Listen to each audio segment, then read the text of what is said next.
वाले और जो उन्होंने अपने बंदे आए तो रूस वाले ने समझा कि खरे ये यूक्रेन के लोग आ उन्होंने अपने बंदियां नूं ही मार दिता उन्होंने आपस में लड़ाई हो गई हालेलुया हालेलुया देखो प्रभु ने कहा कि पहली गल तो वो लड़ाइयां झगड़ियां नूं पसंद नहीं करता लेकिन जदों शैतान बंदियां दे विच काम कर लैंदा तो सही गलत की पहचान नहीं हुंदी और जो अपने उत्ते जो हमले करना शुरू कर दे इंसानियत जो खत्म हो जाती है और जो प्रभु की मदद की पुकारा जाता तो प्रभु साडी मदद जरूर करता है और सचमुच प्रभु ने हमारी मदद की परमेश्वर दा नाल खड़ा है और सचमुच हुण तां वो डरेगा हालेलुया हालेलुया सो ਅਸੀਂ वचन पढ़ांगे दानियल उसका 5 चैप्टर और पहला वचन पढ़ांगे दानियल की किताब दानियल की पुस्तक उसका 5 अध्याय और पहला वचन पढ़ांगे कंध उत्ते अगम लिखत हालेलुया हालेलुया ਅਸੀਂ ਜਾਣਦੇ ਹਾਂ ਕਿ ਜਦੋਂ ਰਾਜੇ ਵੀ ਕੋਈ ਨਾ ਕੋਈ ਗਲਤੀ ਕਰਦੇ ਸੀ ਤਾਂ ਪਰਮੇਸ਼ਰ ਉਹਨਾਂ ਨੂੰ ਅਕਲ ਦੇਣ ਦੇ ਵਾਸਤੇ ਉਹਨਾਂ ਨੂੰ ਕੁਝ ਨਾ ਕੁਝ ਸਿੱਖਿਆ ਜ਼ਰੂਰ ਦਿੰਦੇ ਸੀ ਤਾਂ ਕਿ ਲੋਕ ਉਸ ਬੁਰਾਈ ਤੋਂ ਮੁੜ ਆਉਣ ਪਰ ਅੱਜ ਵੀ ਪ੍ਰਭੂ ਉਹਨਾਂ ਲੋਕਾਂ ਨੂੰ सिखाते रहे कि वो गलत रास्ते तो मुड़ के सही रास्ते तो आउण परमेश्वर उन्होंने अज भी डांटदा है हालेलुया सो वचन दी वाल जावांगे जिन्हां दे कोल बाइबल है अपनी बाइबलां नूं खोलियो और वचन दी वाल ध्यान करांगे बेलशस्सर राजा ने अपने 1000 प्रधानां दी वड्डी दाऊद कीती अते उस 1000 दे सामने नशा पीता बेलशस्सर ने नशा चखदे होए आज्ञा दित्ती कि सोने ते चांदी दे भांडे जेड़े नबूकदनेस्सर ओदे पिता ने यरूशलेम दी हैकल विचों कढे सन लियांदे जाण हालेलुया बेलशस्सर राजा आ ओने अपने 1000 प्रधानां दी शाही महल दे विच एक बहुत वड्डी दावत दित्ती आ खाना शाही खाना उसने रखिया हुआ है बहुत वड्डी खुशी उसने की हुई है उसने अपने प्रधान जाजक जिन्हें भी अपनी रानियां रखेला अपने बोले बोलियां सारियां नूं सदा दिता होया कि उथे आउण और वो नशे दे विच पूरा चूरिया नशा करदा है शराब पी लिया और पींदे ही उसने सोने ते चांदी दे भांडे जेडे नबूकदनेस्सर दे पापा ने जेडे यरूशलेम परमेश्वर दे घर दे विचों लेके आए सी उसने हुक्म दे दिता कि जाके वो बर्तन जेडे मेरे महल दे विच लियांदे जाण और उन्हां दे विच मैं चाहुंदा हां कि सारे मेरे रानियां जो भी मेरे लोग आ वो सारे उन्हां दे विच नशा पीन हालेलुया हालेलुया देखो उन्हें पता है कि उसकी पीढ़ी जिस तरह चल रही है और उसने पता सी कि जेड़ा ओदा डैडी नबूकदनेस्सर सी राजा नबूकदनेस्सर और जब गलती कोई करदा सी तां परमेश्वर उसनु सजा दिंदा सी और उसनु सजा भुगतनी पैंदी सी ताकि वो सही रास्ते ते आवे लेकिन फिर भी उसनु पता होने के बावजूद भी वो परमेश्वर के घर के बर्तन अपने महल दे विच मंगवा ले और वो कहता कि मैं चाहता कि ओदे विच मैं नशा करा हालेलुया तां जो राजा ते ओदे प्रधानां ते ओदियां रानियां ते ओदियां रखेलां नशा पीन तां उस सोने दे भांडियां नूं जेड़े परमेश्वर दे भवन दी हैकल विचों जो यरूशलेम विच है कढे गए सन लियाए अते राजा ते ओदे प्रधानां ओदियां रानियां ते ओदियां रखेलां ने उस विच पीती उन्हां ने शराब पीती अते सोने चांदी पित्तल लोहे काठ ते पत्थर दे दियोगियां दी बड़ाई कीती हालेलुया हालेलुया एक तां गलती वो कर ही रहे हैं लेकिन दूसरी गलती की करदे आ पहली गलती कि परमेश्वर दे घर दे बर्तन जेड़े आ ओदे विच नशा पी रहे हैं हालेलुया और दूसरी गलती है कि उन्होंने जिन्ने भी अपने जिन्ने भी हैगे आ सरदार जिन्ने भी जाजक उन्हां दे विच ओ सारियां नूं रल मिल के उन्हां नूं भी पाप दे भागी बना रहे हैं हालेलुया बर्तन चोरी या बर्तन चक के लैके आउणा उन्हां दी राजा दी अपनी गलती है कि उन्हां दे कहने ते उन्हां दी लोग चुरा के लैके आउंदे उत्थों लैके आउंदे आ और दूसरी गलती ये कि वो आप तां गलती कर रहे हो उसके बर्तन दे विच क्योंकि वो परमेश्वर दी घर दी हर एक चीज पवित्र गिनी जाती है हालेलुया हालेलुया जिस तरह ये भवन है ਇਹਦੇ हर एक ਜਿਹੜੀ भवन ਦੇ ਵਿੱਚ चीज पई होगी वो पवित्र है, चाहे वो बर्तन है, चाहे कोई साज है, चाहे कुछ भी आ, वो पवित्र गिनी जाती है। वो आप ਤਾਂ पाप ਦੇ ਭਾਗੀ ਹੈ लेकिन दूसरे ਨੂੰ ਵੀ ਉਹਦੇ ਵਿੱਚ ਭਾਗੀ ਬਣਾ ਰਿਹਾ। हालेलुया। और तीसरी गलती ये कि वो जानते होया भी दूसरे देवतियां की पूजा कर रहे हैं, उन्हां दी वडियाई कर रहे हैं कि जो कुछ भी है परमेश्वर दा आ, जो कुछ भी ਤੁਹਾਨੂੰ दे रहा है परमेश्वर। जो तरक्की अगर तू राजा आया तो राजा का मतलब ये नहीं कि तेनू परमेश्वर ने बनाया है, परमेश्वर ने बनाया इस करके तू राजा है, तेरी प्रजा है। अगर तू नहीं है तो तेरी प्रजा भी नहीं है। ये सारा मान आदर परमेश्वर को मिलता है। हालेलुया। और वो वडियाई किहदी कर रहा है? अपने देवतियां की कर रहा है, उन्हां दी पूजा कर रहा है। और इन्नी महल दे विच जश्न हो रहा, जश्न का माहौल आ, और अपनी मस्ती दे विच सारे मशहूर आ, और उन्हें कुछ नहीं पता कि की होने वाला है। हालेलुया। उसे घड़ी विच मनुख दे हाथ दीयां उंगलियां प्रगट होईयां अते उन्हां दे क्षमादान दे अगे राजे दे महल दे चूने गच्छ कंध ते लिखिया अते राजे दे हाथ दा ओ हिस्सा जो लिखदा सी लिखिया। हालेलुया। हालेलुया। इन्नी सारी गलती एक इंसान जो करे ਉਹਦੇ ਨਾਲ ਹੋਰ ਵੀ ਸ਼ਾਮਲ ਹੋ ਜਾਣ ਗਲਤੀ ਦੇ ਵਿੱਚ ਤਾਂ ਪਰਮੇਸ਼ਰ ਨੂੰ ਤਾਂ ਗੁੱਸਾ ਆਉਂਦਾ ਹੀ ਆ। ਹਾਲੇਲੂਇਆ। ਜਦੋਂ ਪਰਮੇਸ਼ਰ ਨੂੰ ਵੀ ਗੁੱਸਾ ਆਇਆ, ਉਸਨੇ ਸਾਰਾ ਕੁਝ ਦੇਖਿਆ ਕਿ ਇਹ ਕੀ ਕਰ ਰਿਹਾ, ਕੀ ਹੋ ਰਿਹਾ ਇੱਥੇ। ਗਲਤੀ ਤੇ ਗਲਤੀ ਕਰੀ ਜਾ ਰਹੇ, ਇਹਨਾਂ ਨੂੰ ਕੋਈ ਰੋਕਣ ਵਾਲਾ ਵੀ ਹੈ ਨਹੀਂ। ਔਰ ਉਸੇ ਟਾਈਮ ਕੀ ਉਹਨਾਂ ਦੇ ਮਹਿਲ ਦੇ ਵਿੱਚ ਇੱਕ ਗਾਚੇ ਦੀ ਚੂਨੇ ਦੀ ਗੱਚ ਦੀ ਕੰਧ ਬਣੀ ਹੋਈ ਸੀ, ਜਿਹਦੇ ਉੱਤੇ ਕੁਝ ਲਿਖ ਦਿੱਤਾ ਜਾਏ ਤਾਂ ਉਹ साफ-साफ नजर आता है। जिस तरह किसी चूने जिदा किसी मिट्टी की कंध ते कुछ लिख दिता जाए तो साफ-साफ नजर आएगा। वो महल दी एक चूने की गच्छ की कंध बनी हुई सी उन्हारे सामने, और उत्थे एक हाथ प्रगट होया। वो परमेश्वर का खुद का हाथ सीगा, उसने अपने हाथ ਨੂੰ ਉੱਥੇ ਦਿਖਾਇਆ और लिख ਰਿਹਾ ਸੀ ਉੱਥੇ कुछ। हालेलुया। और राजे की नजर ਉੱਥੇ ਪਈ, नशे ਵਿੱਚ चूर भी है सारे, लेकिन उधर भी देख रहे हैं कि वो की उधर लिख हो रहा है। हालेलुया। अचानक कुछ ऐसी चीज प्रगट हो जानी जिससे तो बंदा कंब जाता है। हालेलुया। और ਉਹਦੇ ਮਹਿਲ ਦਾ ਜਿਹੜਾ ਜਸ਼ਨ ਦਾ ਮਾਹੌਲ ਸੀਗਾ ਉਹ ਡਰ ਦੇ ਵਿੱਚ ਬਦਲ ਜਾਂਦਾ ਹੈ। ਹਾਲੇਲੂਇਆ। ਤਾਂ ਰਾਜੇ ਦਾ ਚਿਹਰਾ ਬਦਲ ਗਿਆ ਅਤੇ ਉਹਦੀਆਂ ਚਿੰਤਾ ਨੇ ਉਹਨੂੰ ਉਤਰਾ ਦਿੱਤਾ, ਇਥੋਂ ਤੀਕ ਕਿ ਉਹਦੇ ਲੱਕ ਦੇ ਜੋੜ ਢਿੱਲੇ ਪੈ ਗਏ ਅਤੇ ਉਹ ਗੋਡੇ ਇੱਕ ਦੂਜੇ ਨਾਲ ਟਕਰਾਉਣ ਲੱਗ ਪਏ। ਹਾਲੇਲੂਇਆ। ਹਾਲੇਲੂਇਆ। एक तो कमजोरी के नाल इंसान कंबदा है, कमजोरी के नाल जिस तरह तुसीं देख रहे सी। हालेलुया। एक कमजोरी वो हुंदी है ਜਦੋਂ ਕਿਸੇ ਦਾ ਸਾਡੇ ਮਨ ਦੇ ਵਿੱਚ ਡਰ ਇੱਕਦਮ ਪੈਦਾ ਹੋ ਜਾਣਾ। हालेलुया। जश्न का माहौल होवे, बिना टेंशन ਦੇ फ्री ਇੱਕਦਮ ਕੋਈ ਟੈਨਸ਼ਨ ਤੁਹਾਡੇ ਦਿਮਾਗ ਦੇ ਵਿੱਚ ਆਉਂਦੀ ਤੇ ਉਸ ਟਾਈਮ ਬੰਦੇ ਦਾ ਸਿਰ ਚਕਰਾ ਜਾਂਦਾ ਹੈ। ਹਾਲੇਲੁਇਆ।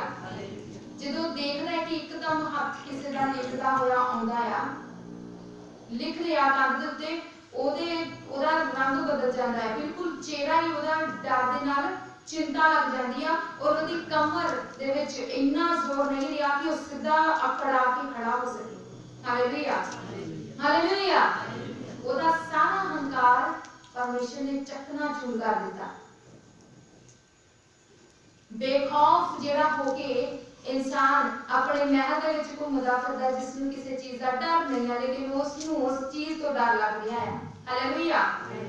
ओदे जेड़े घुटने आ एक दूसरे दे टकराउंदे पए आ, ओदे शरीर दे विच जान नहीं रही। हालेलुया। कंब रिहा ओदा शरीर। राजा ने उच्ची आवाज नाल चिल्ला के आख्या कि ज्योतिषियां, कसदियां ते अगम ज्ञानियां नूं सामने करो। हालेलुया। फिर वो जोर ना उच्ची आवाज नाल बोलता है कि जाके मेरे जिन्ने भी ज्ञानी और ज्योतिषी पंडित जिन्ने भी आ सारे मेरे दरबार दे विच हाजिर करो इसे टाइम, क्योंकि मैं जानना चाहता कि जो कागज विच लिखिया आया वो की आ, किस दे बारे लिखिया आया, क्यों लिखिया गया है, मैनू कोई दसे। एदा ये भी राइटिंग जो लिखिया होया वो भाषा भी दसे और अर्थ भी दसे कि की लिखिया है। हालेलुया। लेकिन जो परमेश्वर लिख दिंदा है ओदी भाषा और ओदी समझ पानी बहुत मुश्किल है इंसान वास्ते। हालेलुया। सिर्फ समझ वही पा सकदा, भाषा वही समझ सकदा है जो परमेश्वर ਨੂੰ इंसान जानदा है। हालेलुया। राजे ने बाबल के ज्ञानियों ਨੂੰ आख्या पर जो कोई इस लिखत ਨੂੰ ਪੜ੍ਹੇ ਅਤੇ ਇਹਦਾ ਅਰਥ ਮੈਨੂੰ ਦੱਸੇ ਉਸ ਨੂੰ ਕਿਰਮਚੀ ਰੰਗ ਦਾ ਚੋਗਾ ਪਹਿਨਾਇਆ ਜਾਏਗਾ ਅਤੇ ਉਹਦੇ ਗਲ ਵਿੱਚ ਸੋਨੇ ਦਾ ਕੈਂਠਾ ਪਾਇਆ ਜਾਏਗਾ ਅਤੇ ਰਾਜ ਵਿੱਚ ਤੀਜੇ ਦਰਜੇ ਦਾ ਹਾਕਮ ਬਣੇਗਾ। ਹਾਲੇਲੂਇਆ। ਰਾਜੇ ਨੇ ਹੁਕਮ ਦੇ ਦਿੱਤਾ ਹੈ ਕਿ ਜਿਹੜਾ ਵੀ ਗਿਆਨੀ ਦੁਨੀਆ ਦੇ ਜਿੰਨੇ ਵੀ ਗਿਆਨੀ ਆ ਮੈਨੂੰ ਇਸ ਚੀਜ਼ ਦਾ ਅਰਥ ਦੱਸਣ ਕੀ ਲਿਖਿਆ ਹੈ ਉਹ ਮੈਨੂੰ ਦੱਸਣ ਉਹਦਾ ਅਰਥ ਵੀ ਦੱਸਣ ਤਾਂ ਮੈਂ ਉਹਨਾਂ ਨੂੰ ਕਿਰਮਚੀ ਰੰਗ ਦਾ ਚੋਗਾ ਔਰ ਇੱਕ ਗਲ ਵਿੱਚ ਸੋਨੇ ਦਾ ਕੈਂਠਾ ਤੇ ਰਾਜ ਦਾ ਤੀਜੇ ਹਿੱਸੇ ਦਾ ਅਧਿਕਾਰੀ ਬਣਾ ਦਿਆਂਗਾ। ਹਾਲੇਲੂਇਆ। ਇੰਨੇ ਸਾਰੇ ਉਸਨੇ ਨਾਮ ਇੱਕਦਮ ਉਸਨੇ ਰੱਖ ਦਿੱਤੇ ਕਿ ਜੋ ਵੀ ਕੋਈ ਮੈਨੂੰ ਇਹਦਾ ਅਰਥ ਦੱਸੇਗਾ ਮੈਂ ਉਸ ਨੂੰ ਇਨਾਮ ਦੇਵਾਂਗਾ। लेकिन फिर भी मैं चाहता कि ਮੈਨੂੰ ਇਹਦਾ ਮੈਨੂੰ ਅਰਥ ਕੋਈ ਦੱਸ ਦੇਵੇ। ਹਾਲੇਲੂਇਆ। ਉਲਝਣ ਦੇ ਵਿੱਚ ਫਸਿਆ ਹੋਇਆ ਤਦ ਰਾਜੇ ਦੇ ਸਾਰੇ ਗਿਆਨੀ ਸਾਹਮਣੇ ਆਏ ਪਰ ਨਾ ਉਸ ਲਿਖਤ ਨੂੰ ਪੜ੍ਹ ਸਕੇ ਨਾ ਰਾਜੇ ਦਾ ਉਹਦਾ ਅਰਥ ਦੱਸ ਸਕੇ। ਹਾਲੇਲੂਇਆ। ਜਿੰਨੇ ਵੀ ਗਿਆਨੀ ਜੋਤਸ਼ੀ ਪੰਡਤ ਉਹਦੇ ਸਾਹਮਣੇ ਲਿਆਂਦੇ ਗਏ ਔਰ ਸਾਰਿਆਂ ਨੂੰ ਉਸਨੇ ਪੁੱਛਿਆ ਕਿ ਇਹ ਮੈਨੂੰ ਦੱਸੋ ਕਿ ਕੀ ਲਿਖਿਆ ਹੈ। ਕਿਸੇ ਦੀ ਵੀ ਸਮਝ ਦੇ ਵਿੱਚ ਕੁਝ ਨਹੀਂ ਹੈ ਨਾ ਉਹਦਾ ਅਰਥ ਸਮਝ ਸਕੇ ਔਰ ਨਾ ਹੀ ਉਹ ਜੋ ਲਿਖਿਆ ਹੈ ਉਸ ਨੂੰ ਸਮਝ ਸਕੇ। ਹਾਲੇਲੂਇਆ। ਤਾਂ ਬੈਲਸ਼ੱਸਰ ਰਾਜਾ ਬਹੁਤ ਘਬਰਾ ਗਿਆ ਤੇ ਉਹਦਾ ਚਿਹਰਾ ਬਦਲ ਗਿਆ ਅਤੇ ਉਹਦਾ ਪ੍ਰਧਾਨ ਹੱਕੇ ਬੱਕੇ ਰਹਿ ਗਏ। ਉਹ ਰਾਜੇ ਨੂੰ ਗੁੱਸਾ ਵੀ ਇਕਤਾ ਆ ਰਿਹਾ ਵੀ ਕੋਈ ਮੈਨੂੰ ਇਹਦਾ ਅਰਥ ਨਹੀਂ ਦੱਸਦਾ ਪਿਆ ਕਿਸੇ ਨੂੰ ਸਮਝ ਹੀ ਨਹੀਂ ਆਉਂਦੀ ਔਰ ਦੂਸਰਾ ਘਬਰਾਹਟ ਦੇ ਨਾਲ ਵੀ ਕਿੰਨੀ ਵੱਡੀ ਸ਼ਾਇਦ ਗਲਤੀ ਕਰ ਦਿੱਤੀ ਹੈ ਉਸ ਨੂੰ ਖੁਦ ਵੀ ਮਹਿਸੂਸ ਹੋ ਰਿਹਾ ਸੀ। ਅੱਜਕੱਲ ਕੋਈ ਇਨਸਾਨ ਤੋਂ ਕੋਈ ਗਲਤੀ ਹੋ ਜਾਂਦੀ ਹੈ ਤਾਂ ਉਹ ਜ਼ਿਆਦਾ ਘਬਰਾਏਗਾ ਕਿਉਂਕਿ ਉਹਨੂੰ ਘਬਰਾਹਟ ਦੇ ਮਾਰੇ ਪਰੇਸ਼ਾਨੀ ਹੋਏਗੀ ਕਿ ਮੇਰੇ ਤੋਂ ਸ਼ਾਇਦ ਕਿੰਨੀ ਵੱਡੀ ਗਲਤੀ ਹੋ ਗਈ ਆ। ਹਾਲੇਲੂਇਆ। ਇਸੇ ਟਾਈਮ ਉਹ ਵੀ ਬਹੁਤ ਜ਼ਿਆਦਾ ਘਬਰਾ ਰਿਹਾ ਉਹਦੇ ਪ੍ਰਧਾਨ ਹੱਕੇ ਬੱਕੇ ਰਹਿ ਗਏ ਆ ਕਿ ਜੋ ਕੁਝ ਕੋਈ ਲਿਖ ਰਿਹਾ ਆ ਵੀ ਦੁਨੀਆ ਦੀ ਐਸੀ ਕੋਈ ਭਾਸ਼ਾ ਨਹੀਂ ਜਿਸ ਨੂੰ ਕੋਈ ਵੀ ਸਮਝ ਸਕੇ ਲੇਕਿਨ ਇਹ ਇੱਕ ਐਸੀ ਭਾਸ਼ਾ ਆ ਕਿਹੜਾ ਅਰਥ ਇਦਾਂ ਦਾ ਹੈ ਕਿ ਜਿਹਨੂੰ ਇੱਕ ਸਾਡੇ ਬੰਦੇ ਜੋਸ਼ੀ ਗਿਆਨੀ ਜਿਹੜੇ ਪੰਡਤ ਆ ਮੰਨੇ ਪਰਮੰਨੇ ਉਹ ਨਹੀਂ ਸਮਝ ਸਕਦੇ। ਹਾਲੇਲੂਇਆ। ਫਿਰ ਰਾਜੇ ਤੇ ਉਹਦੇ ਪ੍ਰਧਾਨਾਂ ਦੀਆਂ ਗੱਲਾਂ ਸੁਣ ਕੇ ਰਾਜੇ ਦੀ ਮਾਤਾ ਦਾਊਦ ਨੇ ਘਰ ਵਿੱਚ ਆਈ ਅਤੇ ਮਹਾਰਾਣੀ ਆਖਣ ਲੱਗੀ ਹੈ ਰਾਜਾ ਜੁਗੋ ਜੁਗ ਜਿਉਂਦਾ ਰਹਿ। ਹਾਲੇਲੂਇਆ। ਉਸ ਤੋਂ ਬਾਅਦ ਉਹਨਾਂ ਨੇ ਆਪਣੇ ਸਾਰਿਆਂ ਨੇ ਆਪਣਾ ਸਲਾਹ ਦਿੱਤੀ ਲੇਕਿਨ ਕੋਈ ਵੀ ਸਲਾਹ ਉਹਨਾਂ ਦੀ ਕੰਮ ਨਹੀਂ ਕੀਤੀ।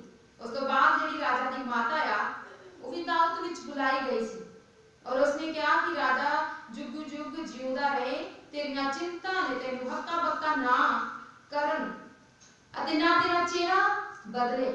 ਉਸਨੇ ਕਿਹਾ ਕਿ ਨਾ ਤੂੰ ਟੈਨਸ਼ਨ ਲੈ ਨਾ ਤੇਰਾ ਚਿਹਰਾ ਬਦਲੇ ਇੰਨਾ ਹੱਕਾ ਬੱਕਾ ਹੋਣ ਦੀ ਲੋੜ ਨਹੀਂ ਆ। ਤੇਰੇ ਰਾਜ ਵਿੱਚ ਇੱਕ ਮਨੁੱਖ ਹੈ ਜਿਸ ਵਿੱਚ ਪਵਿੱਤਰ ਦੇਵਤਿਆਂ ਦਾ ਆਤਮਾ ਹੈ ਅਤੇ ਤੇਰੇ ਪਿਤਾ ਦੇ ਦਿਨਾਂ ਵਿੱਚ ਚਾਨਣ ਦੇ ਸਮਝ ਤੇ ਬੁੱਧ ਦੇਵਤਿਆਂ ਦੀ ਬੁੱਧ ਵਰਗੀ ਉਸ ਵਿੱਚ ਪਾਈ ਜਾਂਦੀ ਸੀ ਜਿਹਨੂੰ ਤੇਰੇ ਪਿਤਾ ਮਹਾਰਾਜਾ ਨਬੂਕਦਨੇਸਰ ਨੇ ਤੇਰੇ ਪਿਤਾ ਮਹਾਰਾਜਾ ਨੇ ਜਾਦੂਗਰਾਂ ਜੋਤਸ਼ੀਆਂ ਕਸਦੀਆਂ ਤੇ ਅਗਮ ਗਿਆਨੀਆਂ ਦੇ ਸਰਦਾਰ ਬਣਾਇਆ ਹੋਇਆ ਸੀ। ਹਾਲੇਲੂਇਆ। ਉਹਦੀ ਮਾਤਾ ਨੇ ਦਾਨੀਏਲ ਦੇ ਬਾਰੇ ਦੱਸਦੀ ਕਿਉਂਕਿ ਉਸ ਨੂੰ ਪਤਾ ਸੀ ਕਿ ਇੱਕ ਉਹੀ ਇਨਸਾਨ ਹੈ ਇਹਦੀ ਇੱਕ ਇਦਾਂ ਦਾ ਬੰਦਾ ਆ ਇਦਾਂ ਦਾ ਮਨੁੱਖ ਨੂੰ ਜਾਣਦੀ ਆ ਜਿਹਦੇ ਵਿੱਚ ਪਵਿੱਤਰ ਦੇਵਤਿਆਂ ਦਾ ਆਤਮਾ ਵਸਦਾ ਹੈ। ਹਾਲੇਲੂਇਆ। ਪਰਮੇਸ਼ਰ ਦੇ ਬਾਰੇ ਜ਼ਿਆਦਾ ਤਾਂ ਨਹੀਂ ਜਾਣਦੇ ਲੇਕਿਨ ਉਹਨਾਂ ਨੂੰ ਇਸ ਨਾ ਵਿਸ਼ਵਾਸ ਸੀ ਕਿ ਪਵਿੱਤਰ ਆਤਮਾ ਦਾ ਦੇਵਤਾ ਪਰਮੇਸ਼ਰ ਨੂੰ ਮੰਨਿਆ ਗਿਆ ਹੈ ਔਰ ਪਰਮੇਸ਼ਰ ਨੂੰ ਕਹਿੰਦੇ ਕਿ ਉਹੀ ਜਿਹੜਾ ਦੇਵਤਾ ਕਹਿੰਦਾ ਕਿ ਗੁੱਚੀ ਤੋਂ ਗੁੱਝੇ ਭੇਦ ਸਮਝ ਦੇ ਸਕਦਾ ਹੈ। ਕਹਿੰਦੇ ਜਦੋਂ ਤੁਹਾਡੇ ਪਿਤਾ ਦਾ ਨਬੂਕਦਨੇਸਰ ਜਦੋਂ ਰਾਜਾ ਸੀਗਾ ਤੁਹਾਡੇ ਪਿਤਾ ਉਦੋਂ ਦੇ ਟਾਈਮ ਤੋਂ ਉਹ ਆਇਆ ਹੋਇਆ ਆ ਉਸ ਨੂੰ ਇੰਨੀ ਬੁੱਧ ਔਰ ਸਮਝ ਦਿੱਤੀ ਹੋਈ ਆ ਕਿ ਉਹਦਾ ਵੀ ਬੁੱਧ ਕਿਸੇ ਨੂੰ ਨਹੀਂ ਮਿਲੀ ਔਰ ਜੋਤਸ਼ੀ ਜਾਦੂਗਰ ਵੀ ਉਹਦੇ ਸਾਹਮਣੇ ਕੁਝ ਨਹੀਂ ਹੈ। ਹਾਲੇਲੂਇਆ। ਜਿੱਦਾਂ ਦੀ ਕਹਿੰਦੇ ਸਮਝ ਉਹਨੂੰ ਦਿੱਤੀ ਹੈ ਜਿਸ ਤਰ੍ਹਾਂ ਫੈਸਲਾ ਉਹ ਕਰਦਾ ਆ ਤੇਰਾ ਜਿਹੜਾ ਮਹਾਰਾਜ ਜਿਹੜਾ ਨਬੂਕਦਨੇਸਰ ਰਾਜਾ ਸੀਗਾ ਉਹ ਉਹਦੇ ਫੈਸਲੇ ਤੋਂ ਬਿਨਾਂ ਕੋਈ ਕੰਮ ਨਹੀਂ ਸੀ ਕਰਦਾ। ਹਾਲੇਲੂਇਆ। ਤੇ ਉਸ ਨੂੰ ਕਹਿੰਦੇ ਤੇਰੇ ਡੈਡੀ ਨੇ ਸਰਦਾਰ ਬਣਾਇਆ ਹੋਇਆ ਸੀ ਉਸ ਨੂੰ ਮੈਂ ਜਾਣਦੀ ਹਾਂ ਕਿਉਂ ਜੋ ਉਸ ਵਿੱਚ ਇੱਕ ਚੰਗਾ ਆਤਮਾ ਤੇ ਗਿਆਨ ਤੇ ਸਮਝ ਤੇ ਸੁਪਨਿਆਂ ਦੇ ਅਰਥ ਦੱਸਣ ਦੀ ਸ਼ਕਤੀ ਤੇ ਔਖੀਆਂ ਗੱਲਾਂ ਦੇ ਭੇਦ ਖੋਲਣ ਦੀ ਵਹਿਮਾਂ ਨੂੰ ਹੱਲ ਕਰਨ ਦੀ ਸਮਰੱਥਾ ਹੈ। ਹਾਲੇਲੂਇਆ। ਸਿਰਫ ਕਹਿੰਦੀ ਉਹ ਇਨਸਾਨ ਆ ਜੋ ਔਖੀਆਂ ਤੋਂ ਔਖੀਆਂ ਗੱਲਾਂ ਦੀ ਸਮਝ ਪਰਮੇਸ਼ਰ ਨੇ ਦਿੱਤੀ ਆ ਔਰ ਉਹੀ ਸੁਪਨਿਆਂ ਦੇ ਅਰਥ ਵੀ ਔਰ ਸਮਝ ਦਿੱਤੀ ਆ ਕਿ ਉਹੀ ਤੇਰਾ ਇਹ ਹੱਲ ਕਰ ਸਕਦਾ ਹੈ ਤੇਰਾ ਵਹਿਮ ਕੱਢ ਸਕਦਾ ਹੈ। ਹਾਲੇਲੂਇਆ। ਹਾਲੇਲੂਇਆ। ਉਸੇ ਦਾਨੀਏਲ ਜਿਹਦਾ ਨਾਮ राजे ने बेल्तशस्सर रखिया सी। हुण दानियल नूं सदवाल है ते ओ तैनूं अर्थ दसेगा। हालेलुया। ओ कहंदा कि हुण इदां कर, तूं जाके दानियल नूं बुलवा लै और ओ ही तैनूं इहदा अर्थ दसेगा। हालेलुया। मैं इनू शॉर्टकट पढ़ांगी थोड़ा, जो टाइम ज़्यादा हो जाना है। जो दानियल ਉਹਦੇ ਕੋਲ ਪਹੁੰਚਾਇਆ ਜਾਂਦਾ ਹੈ ਤਾਂ ਉਸ ਨੂੰ ਕਹਿੰਦਾ ਆ 25 ਐਤ ਤੋਂ ਪੜਾਂਗੇ। ਸੋ ਉਹਦੇ ਵੱਲੋਂ ਉਹਦਾ ਹੱਥ ਦਾ ਸਿਰਾ ਭੇਜਿਆ ਗਿਆ ਤੇ ਉਹਦੀ ਲਿਖਤ ਲਿਖੀ ਗਈ ਤੇ ਦਾਨੀਅਲ ਉਸ ਨੂੰ ਸਮਝਾ ਰਿਹਾ ਆ ਕਿ ਇਹ ਹੱਥ ਜਿਹੜਾ ਹੈ ਉਹ ਪਰਮੇਸ਼ਰ ਦੀ ਵੱਲੋਂ ਲਿਖ ਰਿਹਾ ਹੈ, ਸਿਰਫ ਪਰਮੇਸ਼ਰ ਹੀ ਲਿਖ ਰਿਹਾ, ਤੈਨੂੰ ਮੈਸੇਜ ਦੇ ਰਿਹਾ ਆ। ਉਹਦਾ ਸਿਰਫ ਕਹਿੰਦਾ ਹੱਥ ਹੀ ਤੇਰੇ ਤੱਕ ਪਹੁੰਚਿਆ ਹੈ, ਹਜੇ ਉਹ ਪੂਰੇ ਦਾ ਪੂਰਾ ਨਹੀਂ ਆਇਆ। ਤੇਰੇ ਉਸਨੇ ਇੱਕ ਹੱਥ ਨੇ ਤੈਨੂੰ ਇੰਨਾ ਡਰਾਇਆ ਹੋਇਆ ਆ, ਅਗਰ ਪਰਮੇਸ਼ਰ ਪੂਰੇ ਦਾ ਪੂਰਾ ਹੁੰਦਾ ਤਾਂ ਫਿਰ ਤੇਰਾ ਕੀ ਬਣਦਾ। ਹਾਲੇਲੂਇਆ। हाँ, कहना जो लिखत लिखी है मैं तेनू अर्थ दसदा हां ਅਤੇ ਲਿਖਤ ਜੋ ਲਿਖੀ ਗਈ ਹੈ ਸੋ ਇਹ ਹੈ ਮੰਨੇ ਮੰਨੇ ਤਕੇਲ ਉਫਸੀਨ। ਹਾਲੇਲੂਇਆ। ਹਾਲੇਲੂਇਆ। ਕਹਿੰਦਾ ਕਿ ਤੂੰ ਇਹ ਜਾਣਨਾ ਚਾਹੁੰਦਾ ਹੈ ਨਾ ਕਿ ਇਹਦਾ ਅਰਥ ਕੀ ਆ। ਲਿਖਿਆ ਕਹਿੰਦਾ ਜੋ ਲਿਖਿਆ ਆ ਉਹਦਾ ਮਤਲਬ ਇਹ ਮੰਨੇ ਮੰਨੇ ਤਕੇਲ ਉਫਸੀਨ। ਕਹਿੰਦਾ ਇਹ ਲਿਖਿਆ ਹੋਇਆ ਪਰਮੇਸ਼ਰ ਨੇ। ਉਹਦੇ ਕਹਿੰਦਾ ਇਹਦਾ ਅਰਥ ਵੀ ਤੂੰ ਜਾਣ ਲੈ कि मनने पर दा ਇਹ अर्थ है परमेश्वर ने तेरे राज दा लेखा कीता ਅਤੇ ਉਹਦਾ ਛੇਕੜ ਕਰ ਦਿੱਤਾ। ਹਾਲੇਲੂਇਆ। ਮੰਨੇ ਮੰਨੇ ਤਕੇਲ ਦਾ ਕਹਿੰਦਾ ਇਹ ਅਰਥ ਹੈ ਕਿ ਪਰਮੇਸ਼ਰ ਨੇ ਜਿਹੜਾ ਜਿੰਨਾ ਵੀ ਤੇਰਾ ਰਾਜ ਆ ਉਸਦੀ ਵੰਡ ਕਰ ਦਿੱਤੀ ਆ, ਛੇਕੜ ਉਹਦਾ ਕਰ ਦਿੱਤਾ ਆ। ਤਕੇਲ ਇਹਦਾ ਅਰਥ ਹੈ ਤੂੰ ਤੱਕੜੀ ਵਿੱਚ ਤੋਲਿਆ ਗਿਆ ਤੇ ਘੱਟ ਨਿਕਲਿਆ। ਹਾਲੇਲੂਇਆ। ਤੈਨੂੰ ਕਹਿੰਦਾ ਤੱਕੜੀ ਵਿੱਚ ਤੋਲਿਆ ਗਿਆ, ਪਹਿਲਾਂ ਤੈਨੂੰ ਦੇਖਿਆ ਗਿਆ, ਤੇਰਾ ਰਾਜ ਦੇਖਿਆ ਗਿਆ ਔਰ ਉਸ ਤੋਂ ਬਾਅਦ ਦੇਖਿਆ ਗਿਆ ਕਿ ਤੂੰ ਕਿੰਨਾ ਕਿ ਅੱਛਾ ਹੈ ਇਹਨਾਂ ਦੀਆਂ ਨਜ਼ਰਾਂ ਵਿੱਚ, ਇਹਨਾਂ ਦੀਆਂ ਦਿਲਾਂ ਦੇ ਵਿੱਚ, ਕਿੰਨਾ ਕਿ ਤੇਰਾ ਕੰਮ ਅੱਛਾ ਆ, ਕਿੰਨੀ ਤੇਰੇ ਵਿੱਚ ਇਮਾਨਦਾਰੀ ਆ। ਸਾਰਾ ਕੁਝ ਦੇਖਿਆ ਗਿਆ, ਸਾਰਾ ਕੁਝ ਮਿਲਾ ਕੇ ਤੈਨੂੰ ਤੋਲਿਆ ਗਿਆ। ਇੱਕ ਪਰਮੇਸ਼ਰ ਨੇ ਆਪਣੀ ਤੱਕੜੀ ਵਿੱਚ, ਤਰਾਜ਼ੂ ਦੇ ਵਿੱਚ ਤੈਨੂੰ ਤੋਲਿਆ ਕਿ ਤੂੰ ਕਿੰਨਾ ਹਲਕਾ ਪਾਇਆ ਗਿਆ। ਕਹਿੰਦੇ ਜਿੰਨੇ ਤੇਰੇ ਬੁਰੇ ਕੰਮ, ਜਿੰਨੀ ਤੇਰੀ ਬੁਰਾਈ ਆ ਉਹਨੇ ਇੱਕ ਪਾਸੇ ਪਲੜਾ ਭਾਰੀ ਕਰ ਦਿੱਤਾ ਔਰ ਤੂੰ ਚੰਗਿਆਈ ਦੇ ਕੰਮ ਤੋਂ ਬਿਲਕੁਲ, ਭਲਾਈ ਦੇ ਕੰਮ ਤੋਂ ਬਿਲਕੁਲ ਹਲਕਾ ਨਿਕਲਿਆ, ਬਿਲਕੁਲ ਹਲਕਾ ਪਾਇਆ ਗਿਆ। ਹਾਲੇਲੂਇਆ। ਪੈਸੇ ਦਾ ਇਹ ਅਰਥ ਹੈ ਜੋ ਤੇਰਾ ਰਾਜ ਵੰਡਿਆ ਗਿਆ ਤੇ ਮਾਦੀਆਂ ਤੇ ਫਾਰਸੀਆਂ ਨੂੰ ਦਿੱਤਾ ਗਿਆ। ਹਾਲੇਲੂਇਆ। ਔਰ ਦੂਸਰਾ ਕਹਿੰਦਾ ਇਹਦਾ ਇਹ ਅਰਥ ਹੈ ਕਿ ਮਾਦੀਆਂ ਤੇ ਫਾਰਸੀਆਂ ਦੇ ਵਿੱਚ ਤੇਰੇ ਰਾਜ ਨੂੰ ਵੰਡ ਦਿੱਤਾ ਗਿਆ। ਜਦੋਂ ਤੇਰੇ ਵਿੱਚ ਘਾਟਾ ਪਾਇਆ ਗਿਆ, ਜਦੋਂ ਤੇਰੇ ਵਿੱਚ ਕਮੀਆਂ ਪੈਦਾ ਕੀਤੀਆਂ ਗਈਆਂ, ਉਹ ਦੇਖੀਆਂ ਬੁਰਾਈਆਂ ਤੇਰੇ ਵਿੱਚ ਨਿਕਲੀਆਂ ਤਾਂ ਪਰਮੇਸ਼ਰ ਨੇ ਤੇਰੇ ਰਾਜ ਨੂੰ ਵੰਡ ਦਿੱਤਾ। ਹਾਲੇਲੂਇਆ। ਇਨਸਾਨ ਦੇ ਮਨ ਦੇ ਵਿੱਚ ਵੀ ਜਦੋਂ ਪਰਮੇਸ਼ਰ ਅੱਛਾਈ ਦੇਖਣਾ ਚਾਹੁੰਦਾ, ਜਿਹਨੂੰ ਅੱਛਾਈ ਨਹੀਂ ਮਿਲਦੀ ਤਾਂ ਪਰਮੇਸ਼ਰ ਉਸ ਨੂੰ ਵੀ ਇਸੇ ਤਰ੍ਹਾਂ ਵੰਡ ਦਿੰਦਾ ਹੈ। ਪਰਮੇਸ਼ਰ ਚਾਹੁੰਦਾ ਆ ਕਿ ਇਨਸਾਨ ਭਲਾਈ ਦੇ ਟਾਈਮ ਦੇ ਵਿੱਚ, ਭਲਾਈ ਦੇ ਅਗਰ ਵਿੱਚ ਦੇਖਿਆ ਜਾਏ ਤਾਂ ਵੱਧ ਤੋਂ ਵੱਧ ਇਨਸਾਨ ਦੇ ਵਿੱਚ ਭਲਾਈ ਹੋਣੀ ਚਾਹੀਦੀ ਹੈ। ਪਰਮੇਸ਼ਰ ਦੇ ਕੋਲ ਤਰਾਜ਼ੂ ਹੁੰਦਾ ਆ, ਉਹ ਦੇਖਦਾ ਹੈ ਕਿ ਕਿੰਨੇ ਦੇ ਅੱਛੇ ਕੰਮ ਔਰ ਕਿੰਨੇ ਬੁਰੇ। ਅਗਰ ਬੁਰਾਈ ਤੁਹਾਡੀ ਜ਼ਿਆਦਾ ਹੋ ਗਈ, ਘੱਟ ਜੇਕਰ ਤੁਹਾਡੇ ਵਿੱਚ ਸੱਚਾਈ ਤਾਂ ਹੈ ਨਹੀਂ, ਘਟਿਆ ਤਾਂ ਪਰਮੇਸ਼ਰ ਤੁਹਾਨੂੰ ਵੱਖ ਕਰ ਦਿੰਦਾ ਹੈ, ਆਪਣੇ ਵਿੱਚੋਂ ਵੱਖਰਾ ਕਰ ਦਿੰਦਾ ਹੈ। ਆਪਣੀ ਸੱਚਾਈ, ਆਪਣਾ ਜੋ ਵੀ ਤੁਹਾਨੂੰ ਪਰਮੇਸ਼ਰ ਬਰਕਤਾਂ, ਆਸ਼ੀਸ਼ਾਂ ਉਹਦੇ ਤੋਂ ਪਰਮੇਸ਼ਰ ਵੱਖਰਾ ਕਰ ਦਿੰਦਾ ਹੈ। ਹਾਲੇਲੂਇਆ। ਉਹਦਾ ਸਾਰਾ ਕੁਝ ਖੋ ਕੇ ਪਰਮੇਸ਼ਰ ਕਹਿੰਦਾ ਮਾਦੀਆਂ ਤੇ ਫਾਰਸੀਆਂ ਨੂੰ ਦੇ ਦਿੱਤਾ ਜਾਏਗਾ। ਹਾਲੇਲੂਇਆ। ਫਿਰ ਕੀ ਹੋਇਆ? ਉਸ ਨੂੰ ਸਮਝ ਆਈ ਕਿ ਮੈਂ ਜੋ ਕੁਝ ਵੀ ਕਰ ਰਿਹਾ ਸੀ ਉਹ ਮੈਂ ਗਲਤ ਕਰ ਰਿਹਾ ਸੀ। ਪਰਮੇਸ਼ਰ ਨੇ ਮੈਨੂੰ ਇੰਨਾ ਮਹਾਨ ਬਣਾਇਆ, ਇੰਨਾ ਆਦਰ ਦਿੱਤਾ, ਲੇਕਿਨ ਫਿਰ ਵੀ ਉਹਦੇ ਬਾਵਜੂਦ ਵੀ ਉਸਨੇ ਇੰਨੀਆਂ ਸਾਰੀਆਂ ਗਲਤੀਆਂ ਕਰ ਦਿੱਤੀਆਂ। ਰਾਜੇ ਦੀ ਤਰ੍ਹਾਂ ਜੋ ਵੀ ਇਨਸਾਨ ਚੱਲਦਾ ਹੈ, ਪਰਮੇਸ਼ਰ ਉਸ ਨੂੰ ਬਹੁਤ ਪਹਿਲਾਂ ਉੱਪਰ ਲੈ ਕੇ ਜਾਂਦਾ ਹੈ। ਕਿਉਂ? ਕਿਉਂਕਿ ਉਹ ਪਰਮੇਸ਼ਰ 'ਚ ਚੱਲਦਾ ਹੈ, ਰੈਗੂਲਰਲੀ ਉਹਦਾ ਲਗਾਅ ਪਰਮੇਸ਼ਰ ਨਾਲ ਹੁੰਦਾ ਤਾਂ ਪਰਮੇਸ਼ਰ ਉਹਨੂੰ ਅੱਗੇ ਵਧਾਉਂਦਾ, ਉਹਦੀਆਂ ਆਸ਼ੀਸ਼ਾਂ ਵਧਦੀਆਂ ਰਹਿੰਦੀਆਂ। ਔਰ ਜਦੋਂ ਉਹ ਬੁਰਾਈ ਵੱਲ ਜਰਾ ਸਾ ਮੁੜਦਾ ਹੈ, ਮਾੜਾ ਜਿਹਾ ਜਾਂਦਾ ਆ, ਉਹ ਬੁਰਾਈ ਵੱਲ ਜਦੋਂ ਉਹਦਾ ਮਨ ਲੱਗ ਜਾਂਦਾ ਹੈ, ਉਹ ਫਿਰ ਉਹ ਕੰਮ ਕਰਦਾ, ਉਹਦੇ ਦੁੱਗਣੇ ਕੰਮ ਵੱਧਦੇ ਜਾਂਦੇ ਔਰ ਪਰਮੇਸ਼ਰ ਉਸ ਨੂੰ ਦੇਖਦਾ ਆ, ਇੱਕ ਤਰਾਜ਼ੂ ਵਿੱਚ ਤੋਲਦਾ ਆ, ਆਪਣੀ ਤੱਕੜੀ ਵਿੱਚ ਤੋਲਦਾ ਆ ਕਿ ਕਿੱਥੇ ਘਟ ਆ ਔਰ ਕਿੱਥੇ ਵਧਿਆ। ਹਾਲੇਲੂਇਆ। ਅਗਰ ਉਹਦੇ ਵਿੱਚ ਬੁਰਾਈ ਹੈ ਤਾਂ ਪਰਮੇਸ਼ਰ ਨੂੰ ਕਹੇਗਾ ਕਿ ਤੂੰ ਬੁਰਾ ਬਣਦਾ ਜਾਂਦਾ ਹੈ, ਤੇਰੇ ਵਿੱਚ ਅੱਛਾਈ ਘਟਦੀ ਜਾਂਦੀ ਆ। ਪਰਮੇਸ਼ਰ ਕਹਿੰਦਾ ਕਿ ਤੂੰ ਬੁਰਾ ਨਹੀਂ ਬਲਕਿ ਇੱਕ ਇਨਸਾਨੀਅਤ ਤੇਰੇ ਵਿੱਚ ਪੈਦਾ ਹੋਵੇ, ਤੂੰ ਅੱਛਾ ਬਣੇ। ਹਾਲੇਲੂਇਆ। ਔਰ ਫਿਰ ਜਦੋਂ ਉਹ ਇਨਸਾਨ ਨਹੀਂ ਮੰਨਦਾ ਤਾਂ ਫਿਰ ਪਰਮੇਸ਼ਰ ਉਸ ਨੂੰ ਆਪਣੀ ਆਸ਼ੀਸ਼ਾਂ ਤੋਂ ਵੱਖਰਾ ਕਰ ਦਿੰਦਾ ਹੈ। ਹਾਲੇਲੂਇਆ। ਤਦ ਬੈਲਤਸ਼ੱਸਰ ਨੇ ਆਗਿਆ ਦਿੱਤੀ ਅਤੇ ਉਹਨਾਂ ਨੇ ਦਾਨੀਏਲ ਨੂੰ ਕਿਰਮਚੀ ਚੋਗਾ ਪਹਿਨਾਇਆ ਅਤੇ ਸੋਨੇ ਦਾ ਕੈਂਠਾ ਉਹਦੇ ਗਲ ਵਿੱਚ ਪਾਇਆ। ਹਾਲੇਲੂਇਆ। ਜਦੋਂ ਉਸਨੇ ਉਹਦਾ ਮਤਲਬ ਦੱਸਿਆ, ਫਿਰ ਜੋ ਰਾਜੇ ਨੇ ਵਾਅਦਾ ਕੀਤਾ ਸੀਗਾ, ਉਸ ਨੂੰ ਕਿਰਮਚੀ ਰੰਗ ਦਾ ਚੋਗਾ ਪਹਿਨਾਇਆ ਗਿਆ ਔਰ ਇੱਕ ਗਲ ਵਿੱਚ ਸੋਨੇ ਦਾ ਕੈਂਠਾ, ਔਰ ਉਹਦੇ ਲਈ ਇੱਕ ਢਿੰਡੋਰਾ ਫਿਰਾਇਆ ਤੇ ਉਹ ਰਾਜ ਵਿੱਚ ਤੀਜੇ ਦਰਜੇ ਦਾ ਹਾਕਮ ਬਣਾਇਆ ਜਾਵੇ। ਹਾਲੇਲੂਇਆ। ਫਿਰ ਉਹ ਆਪਣੇ ਪੂਰੇ ਰਾਜ ਦੇ ਵਿੱਚ ਢਿੰਡੋਰਾ ਪਿਟਵਾ ਦਿੰਦਾ ਹੈ ਕਿ ਮੇਰੇ ਰਾਜ ਵਿੱਚ ਇਸ ਨੂੰ ਤੀਜੇ ਦਰਜੇ ਦਾ ਹਾਕਮ ਬਣਾਇਆ ਜਾਏ, ਕਿਉਂਕਿ ਐਸਾ ਇਨਸਾਨ ਹੈ ਜਿਹਦੇ ਵਿੱਚ ਪਰਮੇਸ਼ਰ ਦਾ ਆਤਮਾ ਵਾਸ ਕਰਦਾ ਔਰ ਇਸ ਨੇ ਸਾਨੂੰ ਉਲਝਣ ਦੇ ਵਿੱਚੋਂ ਬਾਹਰ ਕੱਢਿਆ ਆ ਔਰ ਮੈਂ ਚਾਹੁੰਦਾ ਕਿ ਇਹ ਹਾਕਮ ਬਣੇ। ਉਸੇ ਰਾਤ ਨੂੰ ਬੈਲਸ਼ੱਸਰ ਜੋ ਕਸਦੀਆਂ ਦਾ ਰਾਜਾ ਸੀ ਵੱਢਿਆ ਗਿਆ ਤੇ ਦਾਰਾ ਮਾਦੀ ਦੇ 62 ਵਰ੍ਹਿਆਂ ਦੀ ਉਮਰ ਵਿੱਚ ਰਾਜ ਲੈ ਲਿਆ। ਹਾਲੇਲੂਇਆ। ਹਾਲੇਲੂਇਆ। ਉਸੇ ਰਾਤ ਜਿਹੜਾ ਰਾਜਾ ਬੈਲਸ਼ੱਸਰ ਆ ਉਹਦੀ ਮੌਤ ਹੋ ਜਾਂਦੀ ਹੈ। ਦੇਖੋ ਉਹਨੇ ਜਦੋਂ ਗਲਤੀਆਂ ਕੀਤੀਆਂ, ਇਨਾਮ ਵੀ ਦੇ ਦਿੱਤਾ ਲੇਕਿਨ ਖੁਦ ਪਛਤਾਵਾ ਨਹੀਂ ਕੀਤਾ। ਹਾਲੇਲੂਇਆ। ਜਿਹੜਾ ਇਨਸਾਨ ਨੂੰ ਪਛਤਾਵਾ ਨਹੀਂ ਆ, ਉਹ ਇਨਸਾਨ ਗਲਤੀ ਦੇ ਵਿੱਚ ਫਸ ਕੇ ਤਾਂ ਉਹ ਕੀ ਕਰਦਾ ਹੈ, ਪਾਪ ਦੇ ਵਿੱਚ ਫਸ ਕੇ ਫਿਰ ਮੌਤ ਦੇ ਵਿੱਚ ਚਲਾ ਜਾਂਦਾ ਹੈ। ਉਸਨੇ ਪਛਤਾਵਾ ਨਹੀਂ ਕੀਤਾ ਬਲਕਿ ਉਹ ਮਾਰਿਆ ਗਿਆ ਔਰ ਉਹਦੀ ਜਗ੍ਹਾ ਕਿਸੇ ਹੋਰ ਨੂੰ ਦੇ ਦਿੱਤੀ। ਹਾਲੇਲੂਇਆ। ਹਾਲੇਲੂਇਆ।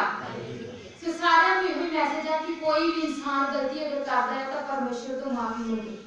ਅਗਰ ਮੂੰਹ ਦੇ ਵਿੱਚੋਂ ਕਿਸੇ ਤੋਂ ਕੁਝ ਗਲਤ ਨਿਕਲ ਜਾਂਦਾ ਹੈ ਤਾਂ ਉਹ ਵੀ ਪਰਮੇਸ਼ਰ ਨੂੰ ਮਾਫੀ ਮੰਗੇ, ਪਰਮੇਸ਼ਰ ਮਾਫ ਕਰ ਦਿੰਦਾ ਹੈ।